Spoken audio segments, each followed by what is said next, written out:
বিসমিল্লাহির রহমানির রহিম। নাহমাদুহু ওয়া নুসাল্লি আলা রাসূলিহিল কারীম। প্রিয় সাংবাদিক বন্ধুরা, আসসালামু আলাইকুম ওয়া রাহমাতুল্লাহ। আপনাদের সাথে রিফর্মস কমিটির মিটিংয়ের উচিলায় আমাদের বারবার দেখা হচ্ছে, এই জন্য আমরা প্রিভিলেজ ফিল করছি এবং আপনাদেরকে ধন্যবাদ জানাচ্ছি। আপনারা জানেন যে আমরা এর আগে একদিন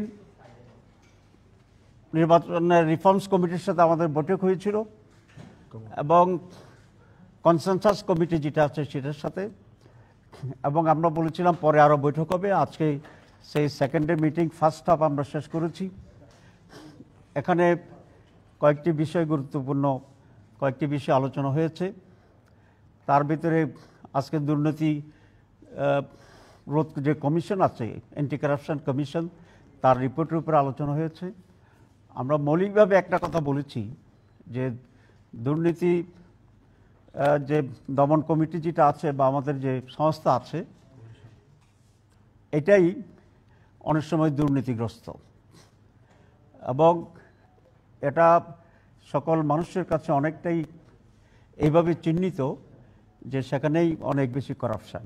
আমরা সেই জন্য একটি দুর্নীতি দমন কমিশন এবং তার আওতাধীন একটা ওয়াচ ডগের মতো কাজ করবে একটা কাউন্সিল করার জন্য আমরা প্রস্তাব দিয়েছি।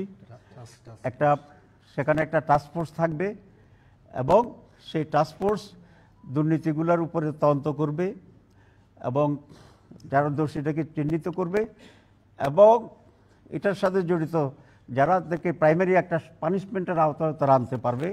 যেমন যদি চাকরিজীবী হয় তাহলে সাসপেন্ড করা, শোকজের আওতায় আনা ইত্যাদি। সুতরাং দুর্নীতি দমন কমিশনের উপরেই যেন একটি ওয়াচডগ দুর্নীতি দমন কাউন্সিল বা কমিশন থাকে, এটাই আজকে আমরা গুরুত্বপূর্ণ প্রস্তাব হিসেবে সেখানে দিয়েছি। ওনারাও আমাদের সাথে একমত হয়েছে এবং টেকনিক্যাল ইস্যুগুলো ঠিক করে তারা এটা বাস্তবায়ন করবেন এবং সরকারকে সুপারিশ করবেন বলে এটা আমাদেরকে বলেছি। আমরা আরেকটি প্রস্তাবের উপরে জোর দিয়ে আলোচনা করেছি যে ক্ষমতার বিকেন্দ্রীকরণ আমাদের দেশের স্বৈরাচার বা ফ্যাসিবাদ তৈরির ক্ষেত্রে এটা বিকেন্দ্রীকরণ যদি করা যায় এটা রোধ করা সম্ভব হবে। একজনের হাতে যেন সব ক্ষমতা কুক্ষিগত না হয়, সেই জন্যই আমরা এটা প্রস্তাব করছি যে কোনো একজন ব্যক্তি প্রধানমন্ত্রী এবং সেই দলের প্রধান থাকতে পারবে না। একজন প্রধানমন্ত্রী থাকবেন, তিনি দলের প্রধান হবেন না, আর যিনি দলের প্রধান থাকবেন তিনি প্রধানমন্ত্রী হবেন না। এরকম উদাহরণ পৃথিবীর বহু দেশে আছে। আমাদের পাশের দেশ যে ভারত, সেই ভারতে তো এটা বারবারই প্র্যাকটিস। আপনারা জানেন সোনিয়া গান্ধী যখন কংগ্রেসের সভাপতি তখন মনমোহন সিং ছিল রাষ্ট্রের প্রধানমন্ত্রী। আজকেও যে মোদি সাহেব আছেন তিনি কিন্তু পার্টির চিফ না, উনি প্রধানমন্ত্রী, তার পার্টির চিফ আরেকজন। আপনি যদি আমেরিকাকে দেখেন তাহলে আমেরিকার যিনি প্রেসিডেন্ট আজকে তিনি কিন্তু রিপাবলিকান দলের প্রধান না। সুতরাং সারা দুনিয়াতে এই ব্যালেন্স অফ পাওয়ারটা আছে। তো আমরা এই প্রস্তাব করেছি যে একজন প্রধানমন্ত্রী এবং পার্টি চিফ দুইটা একসাথে থাকতে পারবেন না। গত মিটিংয়েও আমরা কিছুটা ইঙ্গিত দিয়েছিলাম, আজকে এটাকে আমরা আরও ইন্টেন্সিফাই করেছি এবং এটাকে আমরা খুব ক্লিয়ারলি আজকে আলোচনা করেছি। ওনারাও আমাদের সাথে একমত হয়েছে যে একজন ব্যক্তি দুইবারের বেশি প্রধানমন্ত্রী থাকতে পারবেন না, অর্থাৎ তিনি 10 বছরের বেশি কোনো ব্যক্তি প্রধানমন্ত্রীর পদে অধিষ্ঠিত হতে পারবেন না সমগ্র জীবনের ভিতরেই। উনি যদি আরও বেঁচে থাকেন, অনেক সময় থাকেন, আল্লাহ হায়াত দেখ, দেখে দোয়া করি কাল্পনিকভাবে যিনি এরকম হবেন আর কি, কিন্তু উনি দুইবারের বেশি আর প্রধানমন্ত্রী থাকতে পারবেন না। তাতে করে একটা ব্যালেন্স হবে যে এমন কিছু কাজ উনি করবেন না হয়তো যে কাজের জন্য উনি ঘৃণিত হবে এবং মানুষের কাছে প্রশ্নবোধক হবে। এই কয়েকটি বিষয় ছিল আজকে আমাদের, অনেক বিষয়ের প্রতি মৌলিক।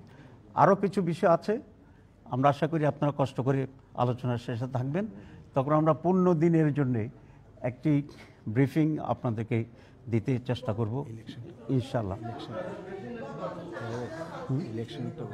ইলেকশন কমিশনের উপর ইলেকশন কমিশন অ্যাকাউন্টেবল করার জন্য। জি,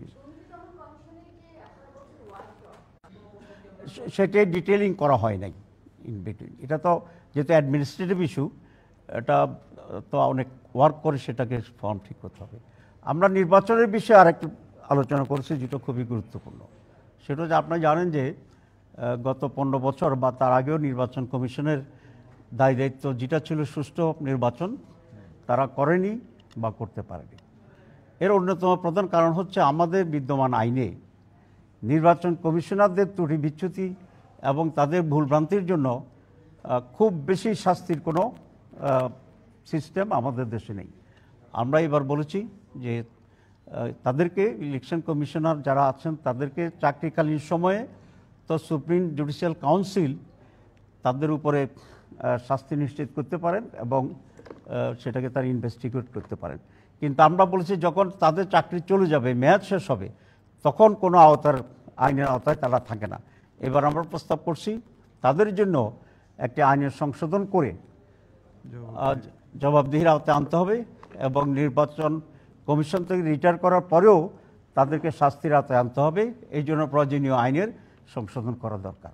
তো these are very 3 important agenda আমরা ডিসকাস করেছি এবং ইলেকশন কমিশনও আমাদের রিফর্মস কমিশনও আমাদের সাথে একমত পোষণ করেছেন। আপনাকে সবাইকে ধন্যবাদ এবং বিকালের ব্রিফিংয়ের আমন্ত্রণ। আসসালামু আলাইকুম রহমতুল্লাহ। প্রশ্ন সব বিকালে করব। এনসিসি গঠন বিষয়ে আমরা নীতিগতভাবে একমত, কিন্তু যে ফরম্যাটটা দেওয়া হয়েছে সেখানে আমরা কিছু অ্যামেন্ডমেন্ট এনেছি। মূলত প্রধান বিচারপতি এবং রাষ্ট্রপ্রধানকে তারা প্রস্তাব করেছিল বোর্ডের ভিতরে। আমরা বলছি এটা আউট অফ বডি করতে হবে, তাদেরকে এখান থেকে বাইরে দূরে রাখতে হবে। কারণ কোনো ক্রাইসিস যদি হয় তাহলে সেটা সলিউশনের জন্য মানুষ যাবে কোথায়?